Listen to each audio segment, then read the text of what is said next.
Tonight on Hipstar Tonight, now available on iTunes. Purchases now online at hipstar.ca, the original 1-800-NEED-A-GIMMICK.com. Please send your contributions to the Heart and Soul Foundation. It is tonight on Hipstar Tonight. Get out of here. What do you want to do? It's on a Tuesday, 2 for Tuesday, April 11th, 2017. I don't know if you feel like me, but I feel like a broken man. I feel like a stiff guy who just fucking beat up. But, I mean, I reached a lot of energy on Sunday, and I needed to rest, and then we record this. Yeah, a lot of people talking about Sunday that you got the shit kicked out of you. Yeah. But a lot of people talking about it. That was one fuck of a hell of a match, you know. Well, thanks, man. Like, you were there. Viking. It was crack addict. Crack addict, yes. It was scary, man. But I mean, like, it was nice to have the support. Like, a lot of times I thought I was fucking out of it, but when I heard the heckle of Eugene's voice and then Jay Moore yelling in the background, "Hipstar, are you okay?" And then I hear the "Jay, you're a faggot" chants. Like, I knew I was at home. I felt like comfortable, you know. Yeah, it seems like we've been welcomed into the Lucha Proof family with open arms. This show is getting over better than it's ever been before. Monday, you know, I had to take some time off because it was the 25th anniversary of Sam Kinnison's death, who you know is a huge influence on my career and my character. Screaming Sam, yeah. So it's been a rough week. Now I'm out in Ottawa. Yeah, like it's just fucking crazy, you know. And Don Cherry, I seen out in Ottawa today at the John A. McDonald, I think they call it, airport, and he was talking about your match. To be honest with you, I got some tweets. He was actually saying that he used to run, you know, coach to coach, and he used to do all these things out in the Toronto area, and he thinks like some of your filth, the promos, is not tolerated. It's true. It's not for every crowd. Have to pass that along. And being in a crowd where you can swear, I feel like you know, like the entertainers of his era didn't drop the F-bomb and say cunt, shit, pussy, or fuck. They're not used to it. Which we're allowed to. You wouldn't in the modern day era of broadcast, and I think it pisses a lot of these old timers off. Yeah, because now we can get away with so much more, and like, oh, we had to work for it back then, but you know, 19 plus shows. Yeah. I'm gonna do what I can. I'm gonna do what my morbid brain tells me to do. I did find like the healthiest way, and especially when you've actually worked 19 plus shows, that helps too. Yeah, you know, right? Because you know how to control the audience. The healthiest way to deal with my own self-destruction is to beat myself up over it. You know, like don't take it out on others. And I kind of realized that. I realized how destructive my trolling is and how hurtful it is to others, and I realized the best way to get all that aggression and energy out is just get my ass kicked. Get yourself in a match that you know is just gonna go terribly wrong, and I did. Fuck did I ever. But I mean, with that being said, some of those fans are just savages. No, all wrestling fans are turning this. They think we can all be critical, and when a show is going on and somebody's fucking making statuses to be like, oh, that wasn't a very good match, or, oh, I can't believe he would say this, what a poor performance, and that same worker reads this while the show is still going on, and he's like, well, what do you mean? I thought it was good. Like, other people said it was good.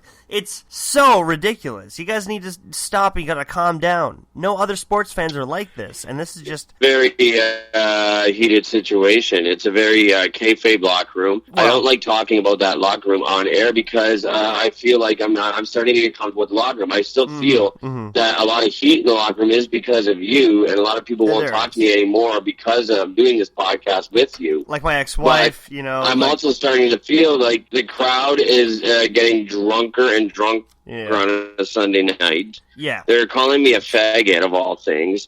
They're saying that I have a profile on Grindr of all things. And it's I have never worked in front of a bunch of savages like this. Like, I'm used to the Niagara Region family shows, the Chuck Sims, you know, we sell pork chops on the side. Like, but these the fans people wouldn't are be so hurtful. Savages who don't like me. They wouldn't and be it's so very insulting. intimidating when I have to work in front of Vampiro, who is judging my match, and if he's not liking me either. And it makes me feel like I don't know what the next time I'm going to be at the Rock Pile is going to be in June. Like, well, you're worried. You're self-conscious of it. I know. You think like nobody likes you in there, and you know it's for a lot of these stipulations. But the fans don't add on to it. They don't give me a very positive image when they're saying so many hurtful and offensive things.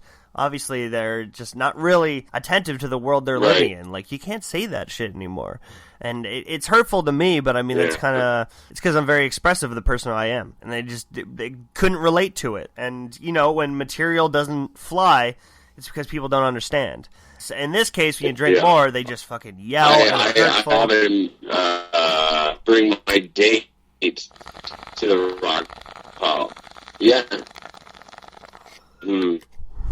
And it was an experience for her, and I understand that. But this internet stuff, you guys need to chill down. All right, it's only wrestling, and wrestling was meant to be entertainment and meant to be fun in overall. Okay, we're supposed to smile at it and laugh and having a good time. Right. And when you're instantly critiquing, you're making statuses. It just wrestling was supposed to be monthly shows at Maple Leaf Gardens at 7:00. Come see King Kong Bundy versus Ricky the Dragon Steamboat. Bring your kids. What the fuck happened to the Maple Leaf Gardens? And what happened to that era of wrestling? And why is everybody reviewed and critiqued by just the average person or a smart mark or some other worker during the course of the show? Listen, I'm no Sami Callihan, I know that. Yeah. But I still got a spot on the show.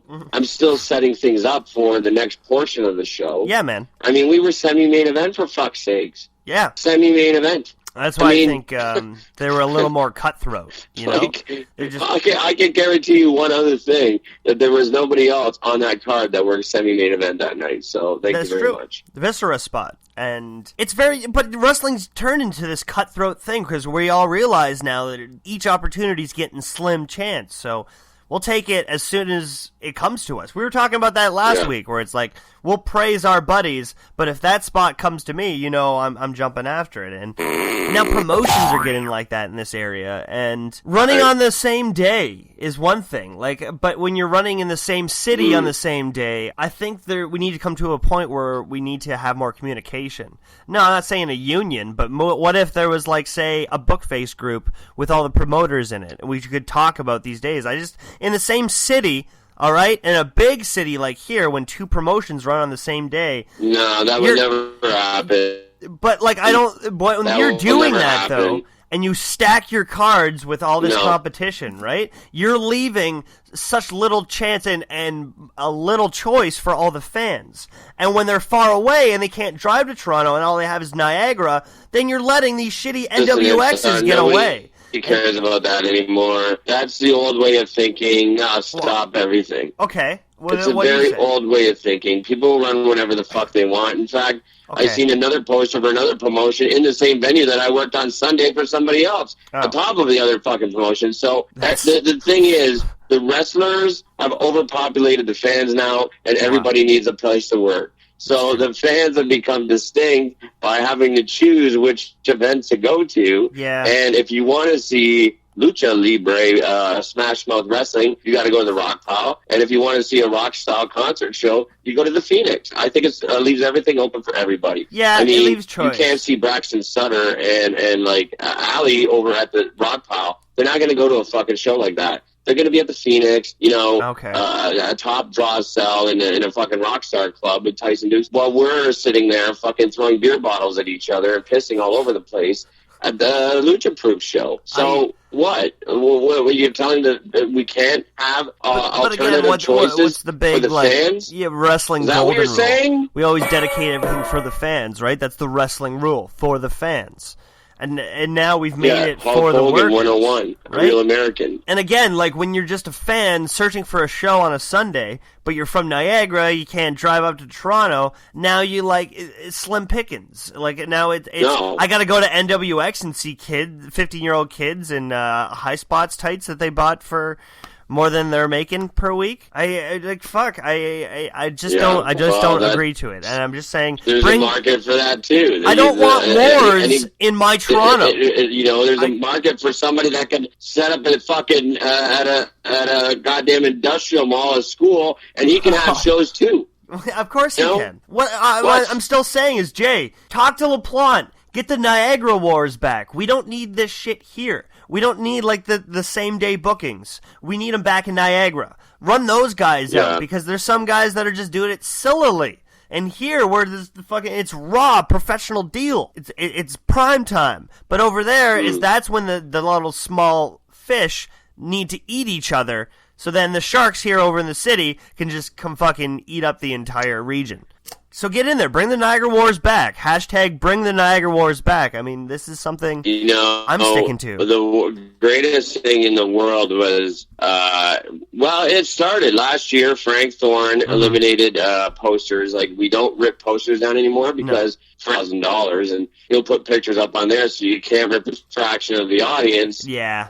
Except you have to pay the venue a lot of times. Like, that's what people, I think, miss and forget, is when you don't pay the venue, you can't make a return show.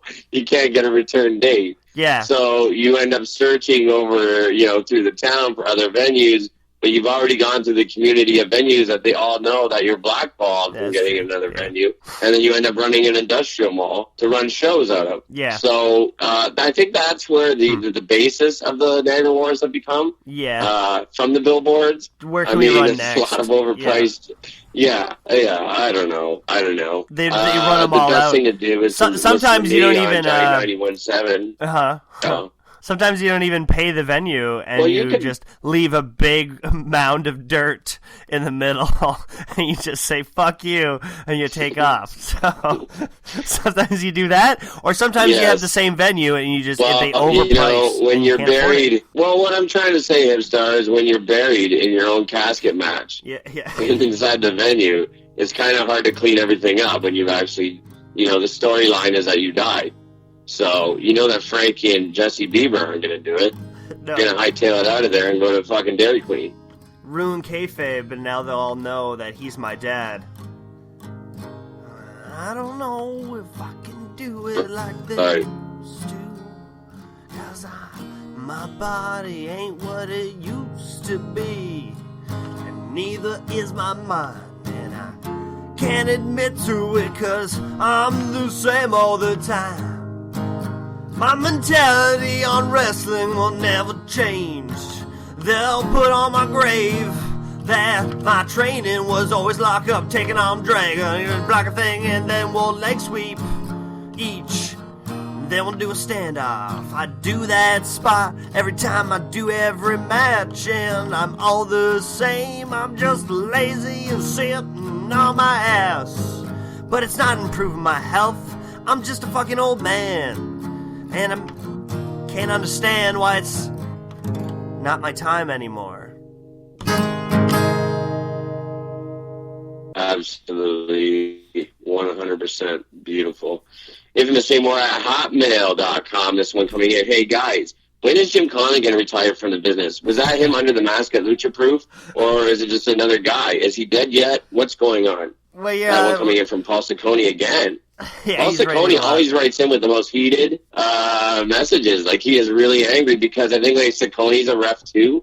So he wants Jim Conley's bookings. That makes sense, but you shouldn't be the bitter ref. And he wants him to... Don't be the bitter ref! You can't. And don't be so hostile. I think these guys, these vets, should stick around forever and talk about how they've stuck around forever, and they always remind us of their age. And that's the big joke they have. But I think they need to stick around because who's going to pass the torch down? Passing the torch is a big thing, and I did that on Sunday. I called up Pistol Pete right after, and I told him about it, and I was like, man, I had my Pistol Pete moment. I felt it, and he was just like, whoa, holy shit. And then until I showed him visual evidence of my fucking chest, of my battle wounds, he's like, I never did shit like that. He was almost like, weirdly impressed and scared, and he was like, he's passing down the torch. So, it's grateful to be here. It was grateful to have a night like Sunday where I'm just fucking hurting and still a little bitter about it. What did I ask? I mean, we were set up. We were billed to have a shitty interview. There's no way. We knew that guy was going to come fucked up, and he did. So I got to learn from shit like this.